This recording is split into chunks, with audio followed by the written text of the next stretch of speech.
we had Chris Mannix on in the first hour of this show, and I said to him, your takeaway from last night's NBA draft is, and he said, boring. That's what he said, boring. Now, he was there, I'm assuming. And on TV, and trust me, I know of what I speak because I have sat on a draft set for damn near 20 years now for the NFL. And that puppy moves fast. And the time for first-round picks, and second-round picks and third-round picks goes down. And it ain't 5 minutes in the first round like it is in the NBA draft. And it still goes fast. It goes real fast. But, what the 10 minutes in the first round does give you is a lot of time to chop it up about the pick that's coming or the pick that just hit. And then 5 more minutes, one would think, if somebody takes 10 full minutes to talk about the pick that's about to come up, and it gives you a lot of time to talk about it. Now, the NBA draft, did it seem to you that they wouldn't run the clock on the next team that's up until somebody decided that the broadcast is already finished talking about the pick? It even felt like they waited until Adam Silver started walking out, and then they hit the 5-minute clock. It did, in the NFL, as soon as the pick is in, the next team is on the clock, and it's rolling, and it's rolling, and it's rolling. And the NBA doesn't seem to do that. And that also, by the way, allows for somebody that you were talking about, TJ, and Shams Charania to get the pick. Because as soon as the pick's in, I'm imagining they do what the NFL does, which is let the next team know who was just taken. Mm-hmm. And if that team gets extra time on the clock, it just seemed weird to me. I don't know if this is just from the broadcast that they didn't show the clock and they were moving as soon as the clock was moving for the next team. But the issue that I brought up to Mannix about what makes it difficult to watch and understand is the fact that players are traded, but they're still wearing the hat of the team that just traded them away. And then they're putting on the hat of the team that maybe just acquired them, or a team is on the clock making the choice, but it's for another team. Because the trade has just been made, but it won't become official until the new league year hits, and that's not until next week. So I suggested to Mannix, and I've said this before, the league, the association, should hold free agency in the new league year first and then hold the draft. But Mannix said NBA executives do not want that. And he explained the business of the sport and the way the cap works and the way that they're trying to build a roster with this exception and that exception and this thing and that thing that's so confusing. So the business of the NBA takes precedence over whether about the watchability of the draft, quite frankly. That's tough. And it's confusing to watch. You have no idea. And then, of course, this is a direct comparison to the NFL drafting, and this is obviously my lane. But everybody that you see drafted in the NFL, you've pretty much watched play on a Saturday. Quite a bit, as a matter of fact, because NFL draftees need to be 3 years clear of their high school graduation in order to be eligible in the draft. Last night, outside of, who has watched Victor Wembanyama play a full basketball game? Scoot Henderson play a full basketball game. The Thompson twins play a full basketball game. Koulibaly from France play a full basketball game. You got to be a diehard. You got to be a diehard fan of Arkansas basketball to sit here and say you watched Anthony Black play a full basketball game. Brandon Miller, out of Alabama, you saw him, I guess. Probably March Madness was the first time we saw a lot of these guys. And the problem is also that March Madness, the stars of March Madness, the kid from Kansas State. We had Marquise Noel on this program because his play was so electric and so awesome to watch. He didn't get drafted. The kid who I referred to as the Ronnie Cycli of the 21st century. And again, Ronnie Cycli, for you millennials out there, that includes you, Jay. Thank you. You're welcome.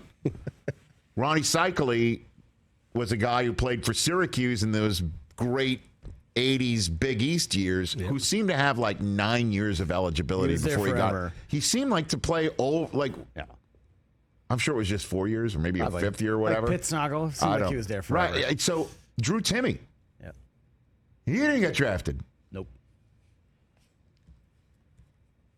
The most outstanding player of the tournament from your national champion UConn Huskies.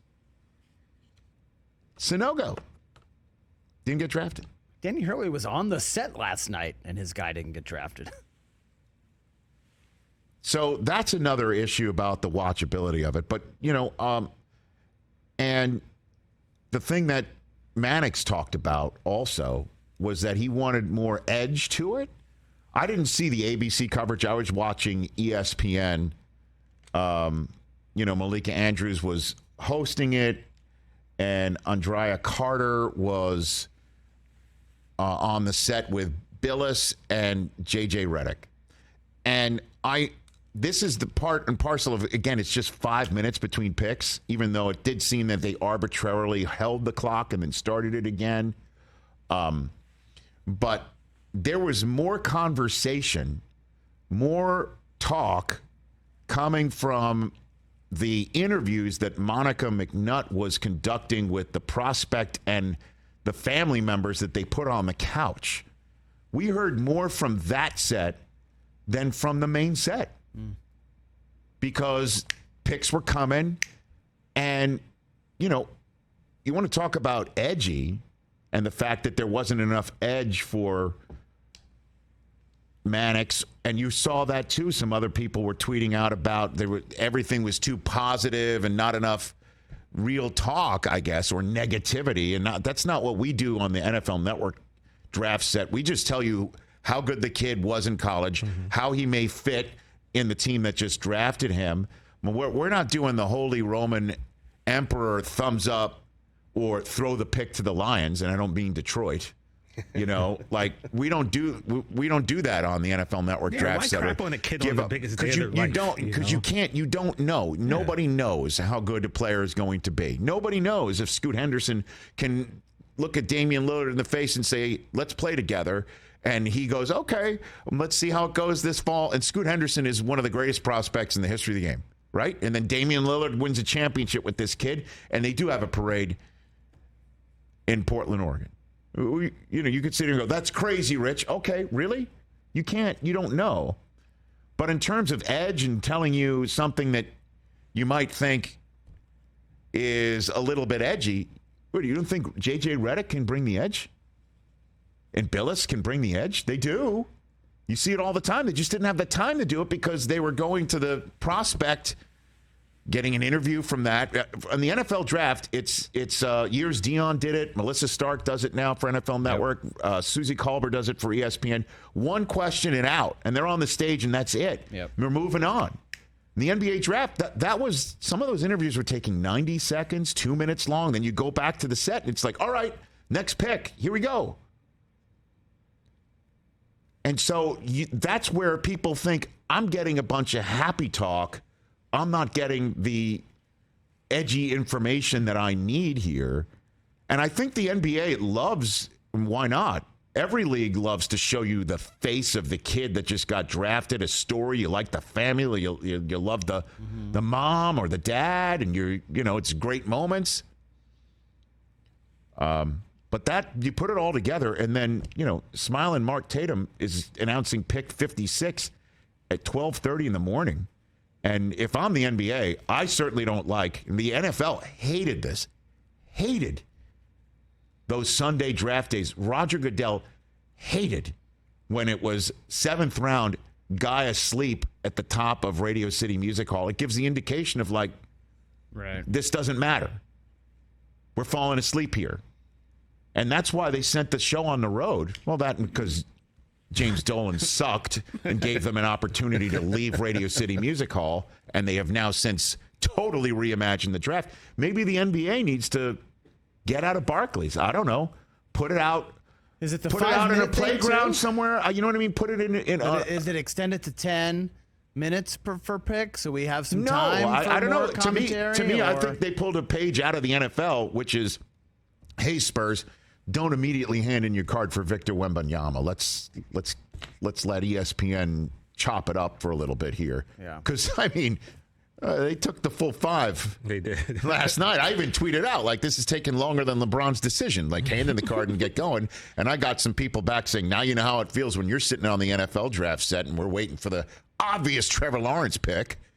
You know, but the NFL does tell teams at the first overall pick when it's an obvious pick, do us a favor and hand in the card like around the 3-minute mark of the first 10 minutes, 4-minute mark. Makes sense then, right? No, it did make sense. Yes. But telling, extending the picks to 10 minutes, I don't know, maybe tip it off at 7 o'clock at night. I don't know what that fix is because I'm sitting there at 9 something at night here in Pacific time. And again, I turn 54. I turn 54 tomorrow. I'm falling asleep. I'm serious. I was falling asleep at like 9:20, 9:30 at night, and Coop, my 12-year-old, is like flipping out because they flew off to camp today, and Susie's like, let's go to bed, and he's just like, but there's 3 more picks to go. So outside of the 12-year-old audience, however, I was passed out. I was done. I actually was really keen to see if our guy, Marquise Noel, was going to get picked. I'm still a little upset about that, too.